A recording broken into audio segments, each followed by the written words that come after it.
जय जगन्नाथ आज आपण स्वागत करुच्ची मोर आम गाँ यूट्यूब चैनल को मुझे आपण भिडियो कहनेबी कि आपण केउं दिन कालिया किस्ती मिल मुझे आपण भिडियो संपूर्ण डिटेल कहनेबी। आपण तो जानी राज्यवासी बहुत बड़ खुशी खबर आसला से खुशी खबरटा कौन कालिया योजना को नहीं मुझे कहनेबी। आपण तो जानी कालिया योजना को नहीं लक्ष लक्ष चाषी उपकृत होती सहित कालिया योजना को नहीं निकटरे राज्य कैबिनेट रे गुरुत्वपूर्ण घोषणा कराइथिला जे चलित वर्ष कौन समय चाषी अकाउंट को कालिया किस्ती आसीपे बोली आमर कैबिनेट रे निष्पत्ति निया ता सहित शह शह सबुठार बड़ कथा होउची कि कालिया योजना आहरी 3 वर्ष बढ़ी जाइए ता सहित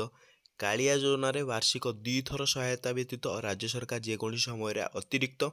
सहायता दे पारे बोली कैबिनेट रे पास कराइछि। ता सहित मिलता सूचना अनुसार मार्च मासर प्रथम सप्ताह ही चाषी अकाउंट को आसीपे कालिया किस्ती बोली लोक मैंने कहते ता सहित जितेबले भी पूर्वर एप्रिल मस टंका आसाला आपण तो जानीपारे आज न्यूज हूँ आपण को मार्च प्रथम सप्ताह आपण को कालिया किस्ती देखबार मिल पारे। जदि आपण को यहीपरि भिडियो भल लगे आपण कौन करें आम चैनल सब्सक्राइब करके बेल आइकन को ऑल पे प्रेस करदे जहाँद्वारा आमर सब भिडियो आपण मैंने सर्वप्रथमे देखिपारे।